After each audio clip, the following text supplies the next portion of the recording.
मित्रों, आज हम लोग कार्ल मार्क्स के द्वंद्वात्मक भौतिकवाद के विषय में चर्चा करने के लिए उपस्थित हुए हैं। वास्तव में द्वंद्वात्मक भौतिकवाद मार्क्स के चिंतन की दार्शनिक आधारशिला है। आप देखेंगे कि इसी पर उसका पूरा चिंतन आधारित है और इसको समझने के लिए हमें इस एक एक शब्द को विस्तार से समझना होगा। द्वंद्वात्मक एक शब्द है और भौतिकवाद एक शब्द है। सबसे पहले हम भौतिकवाद के विषय में समझेंगे। इस पूरी सृष्टि का मूल तत्व क्या है, यथार्थ क्या है, इसेंस क्या है, इसको जानने का दार्शनिकों ने हमेशा प्रयास किया है। और इसमें दो विचारधाराएं हैं, जिसमें एक विचारधारा है प्रत्ययवाद की, विचारवाद की, या जिसे हम आदर्शवाद भी कह लेते हैं, और दूसरी या अध्यात्मवाद भी कह लेते हैं भारतीय दर्शन में देखें तो। और दूसरी विचारधारा है भौतिकवाद की। तो जो भौतिकवाद हमें पढ़ना है उसको हम इस तरह समझ सकते हैं कि संसार के मूल चीज या मूल तत्व, सार तत्व, इसेंस को जानने के लिए जब दार्शनिकों ने प्रयास किया तो एक वीडियो मैंने बनाया है आइडिया ऑफ गुड, प्लेटो का। उसमें आप समझ सकते बड़े विस्तार से इस पर मैंने अपना व्याख्यान दिया था। यहाँ पर केवल हम संकेत करेंगे।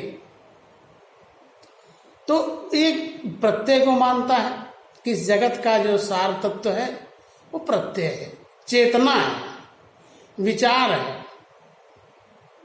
और सर्वप्रथम उसी विचार से, उसी प्रत्यय से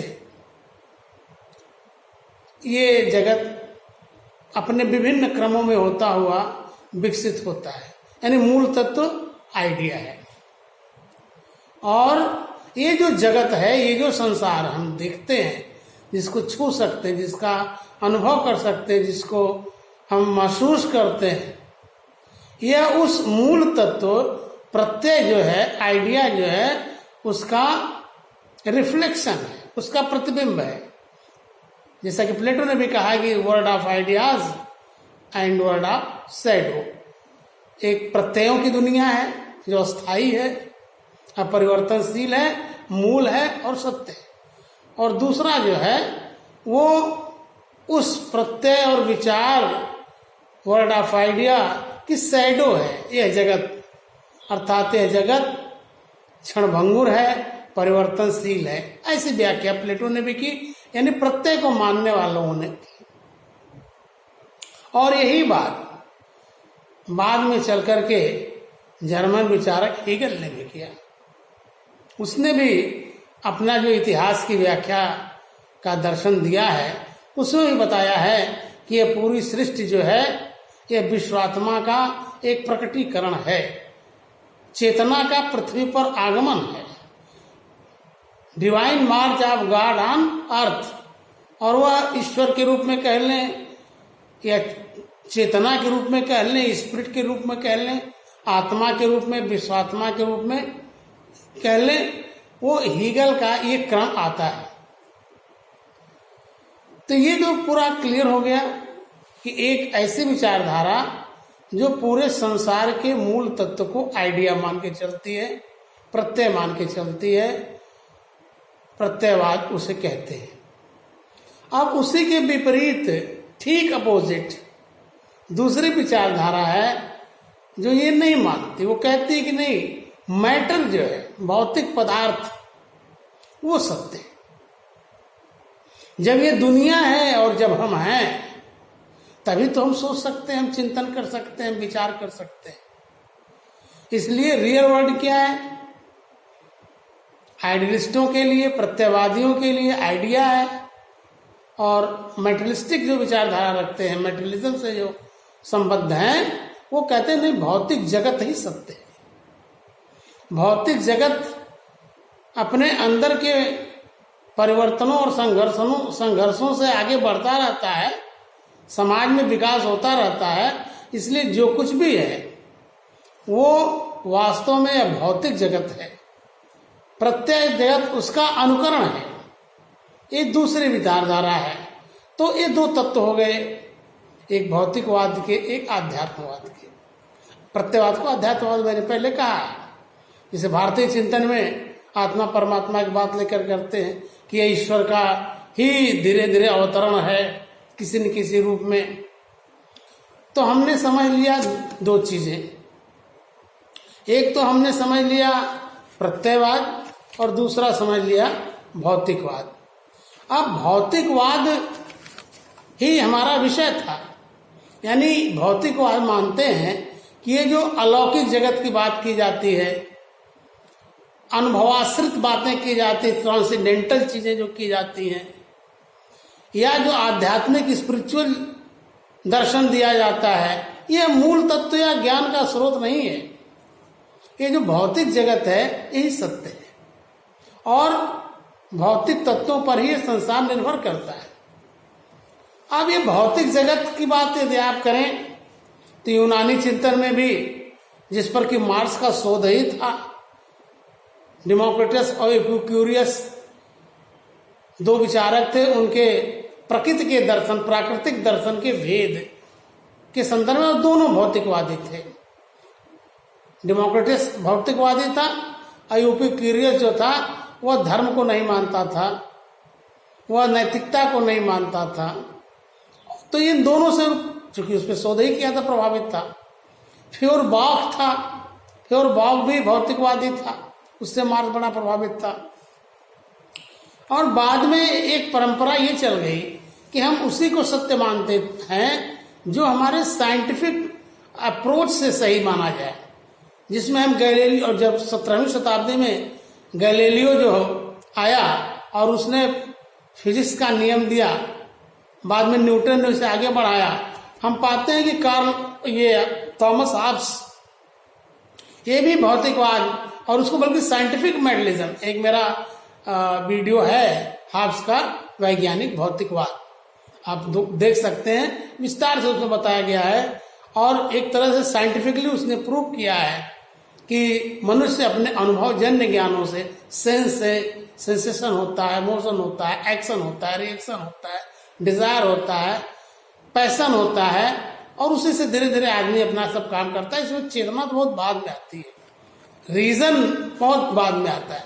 हेगेलियन तो मानते थे कि rational is real and real is rational, जो विवेकपूर्ण है वही सत्य है, और जो सत्य है वो विवेकपूर्ण है। यह तो प्रत्ययवाद की उच्च स्थिति थी। लेकिन बाद में हॉब्स वगैरह ने और दूसरे भौतिकवादियों ने इसको जो व्याख्या की वो इस रूप में की।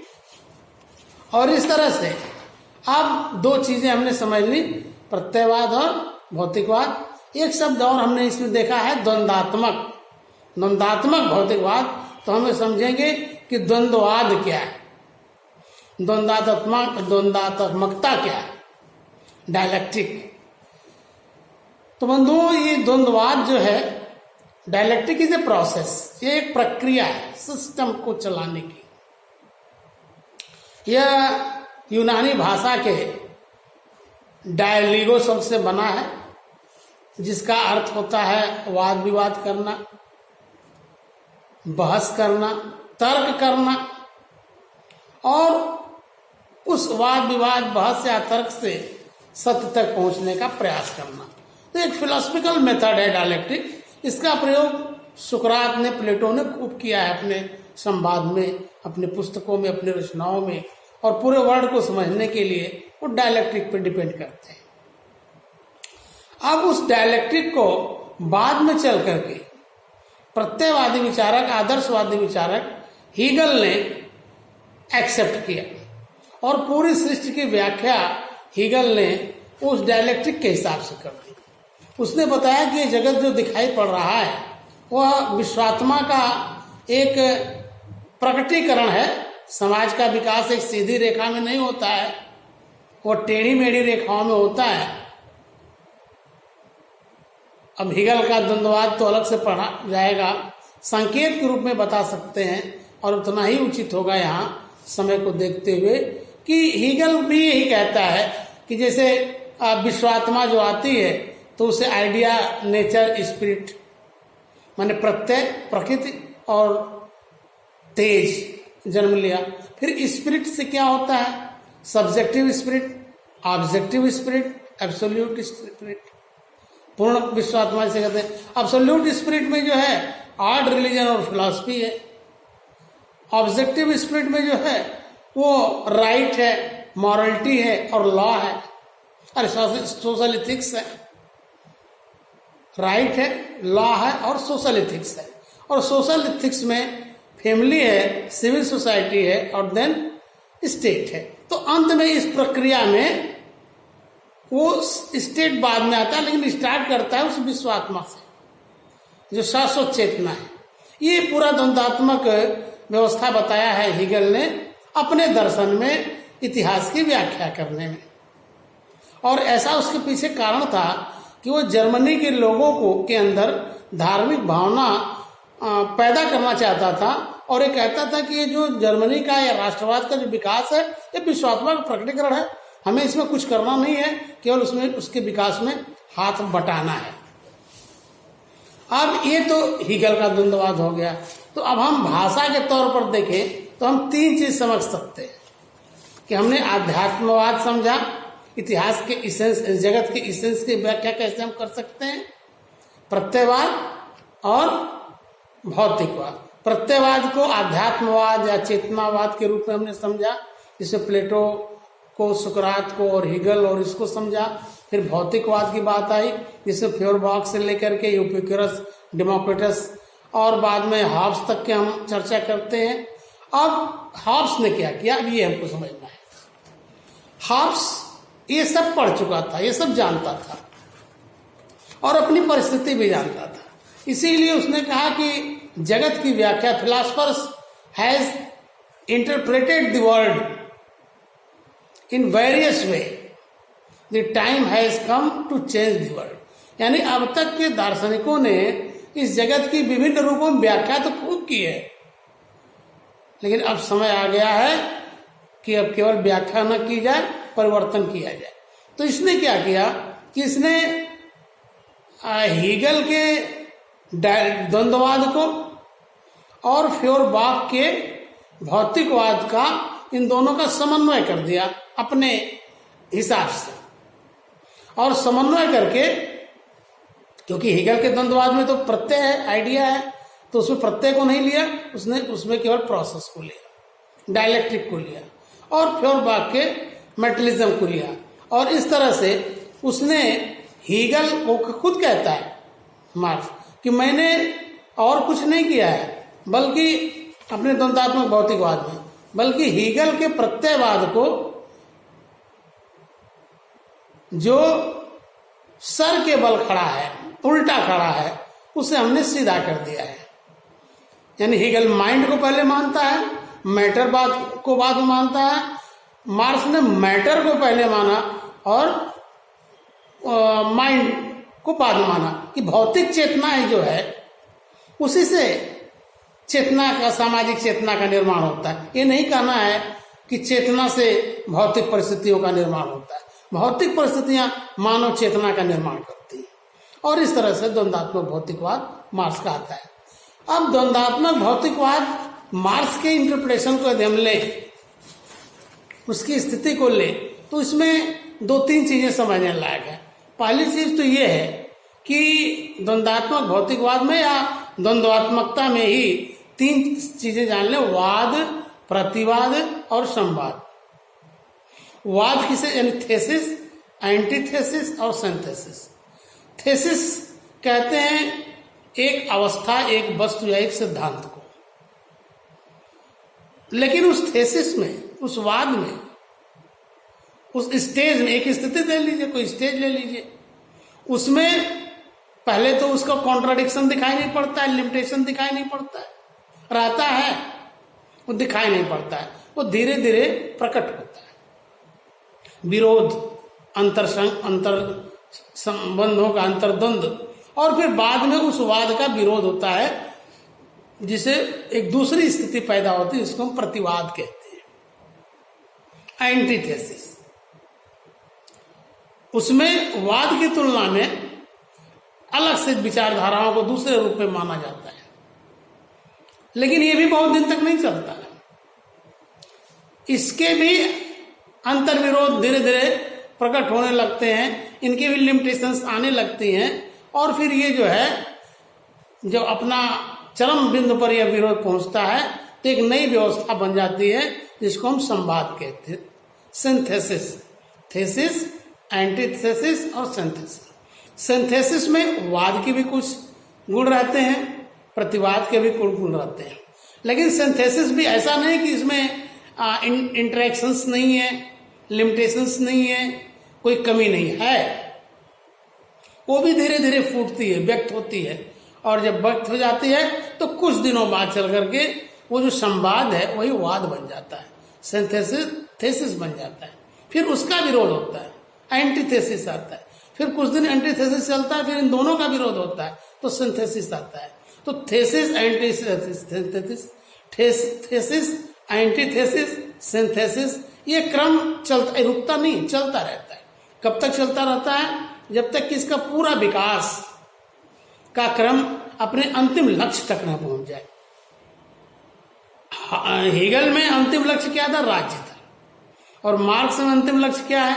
क्लासलेस सोसाइटी, स्टेटलेस सिस्टम, राज्यविहीन और गौरवहीन समाज की स्थापना करना था। अच्छा, जो ये चीजें वाद प्रतिवाद में अंतर विरोधों का प्रकटीकरण होना न होना, धीरे धीरे होना, फिर प्रकट हो जाना, इसको क्या कहते हैं? इसके लिए 3 थियरी है। नंबर 1 ये है कि जो ट्रांसफॉर्मेशन होता है वो from quantitative to qualitative change होता है। पहले मात्रात्मक परिवर्तन होगा, धीरे धीरे बदलेगा, धीरे धीरे बदलेगा, फिर गुणात्मक परिवर्तन हो जाएगा।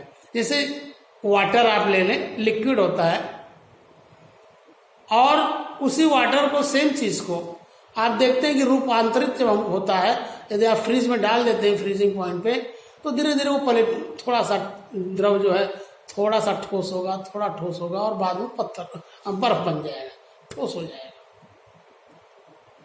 तो मात्रात्मक शनय शनय धीरे धीरे परिवर्तन होता है, और बाद में गुणात्मक परिवर्तन हो जाता है। दूसरा नियम क्या है? Union of opposition. ये मान के चलना चाहिए कि हर व्यवस्था में, हर वस्तु में उसी का विरोध निहित है।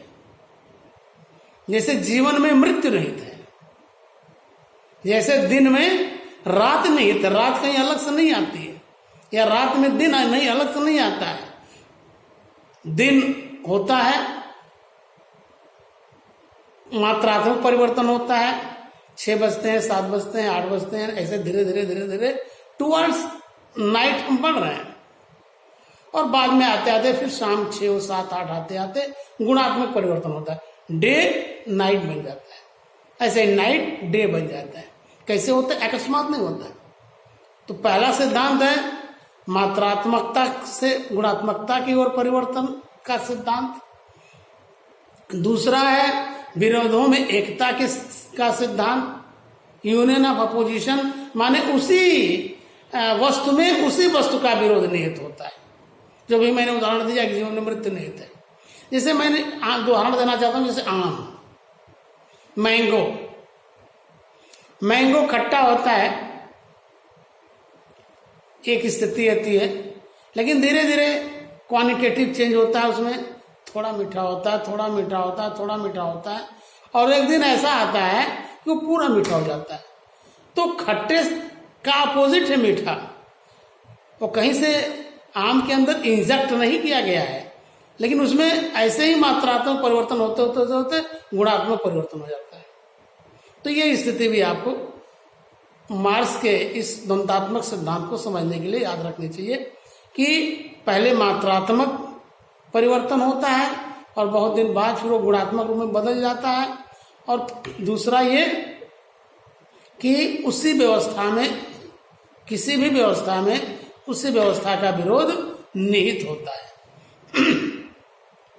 और तीसरा ये निषेधों का निषेध, एक सिद्ध निषेध, निगेशन ऑफ निगेशन, यानी जो वाद विवाद वाद प्रतिवाद है, तो thesis is a affirmation, antithesis is negation and synthesis is the negation of negation. उस एंटीथेसिस का भी विरोध है। तो ये समझना पड़ेगा निषेधों के निषेध का नियम, ये तीन चीजें समझनी पड़ेगी। और मार्क्स इन्हीं तीनों के आधार पर, ये तो सिद्धांत था, ये फिलॉसफी थी, वो अपना इतिहास की आर्थिक व्याख्या करता है। और कैसे कैसे दास प्रथा है, सामंतवाद है, पूंजीवाद है, ये जो द्वंद्ववाद का सिद्धांत मार्क्स ने बनाया, वो इसलिए भी बनाया कि तार्किक भी है, दार्शनिक भी है, सब कुछ है।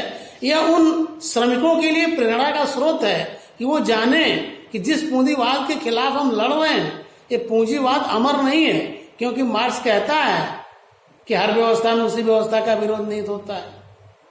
तो पूंजीवाद में भी उसका विरोध निहित है।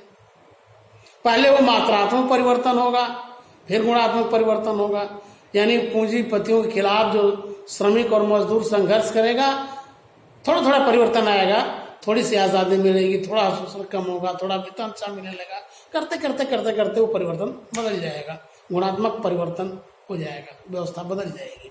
और चूंकि उसमें विरोध में निहित है, तो एक प्रेरणा है, वो निराश न हो, हताश न हो। हर व्यवस्था में उसी व्यवस्था का विरोध निहित होता है। तो पूंजीवाद भी अंतर्विरोधों से ग्रस्त है, अपनी सीमाओं से ग्रस्त है। और इस तरह से मार्क्स का जो द्वंद्वात्मक भौतिकवाद है, वह आधारशिला है, की स्टोन है उसके समूचे आगे के चिंतन का। अब आगे हम चल करके इकोनॉमिक इंटरप्रिटेशन ऑफ हिस्ट्री, या जिसको हम हिंदी में कहते हैं कि इतिहास की आर्थिक व्याख्या, वो कैसे करता है, इसी द्वंद्वात्मक सिद्धांत के आधार पर। ये फार्मूला है, और इस फार्मूला के आधार पर आगे व्याख्या करता जाएगा। वर्ग संघर्ष की बात करेगा, संघर्ष की बात करेगा, शोषण की बात करेगा, और ऐसे वो परिवर्तन। इसलिए आपको अपने दिमाग में हर वक्त जब मार्क्स को पढ़ते हैं, तो डायलेक्टिकल मेटलिज्म को अपने दिमाग में अस्थायी रूप से रखना पड़ेगा। उस प्रक्रिया को, वाद विवाद प्रतिवाद को, थेसिस एंटीथेसिस सिंथेसिस को, quantitative to qualitative changes, union of opposition, गुणात्मक विरोधों की एकता का सिद्धांत, और निषेधों का निषेध, निगेशन ऑफ निगेशन, इसका भी सिद्धांत आपको याद रखना पड़ेगा। और मैटर जो है वही परमानेंट रियलिटी है इस यूनिवर्स की, ये मार्क्स की अपनी स्थापना है, इसको भी याद रखना पड़ेगा कि ये जो वस्तुएं हैं, पदार्थ है, भौतिक जगत है, यही रियल है।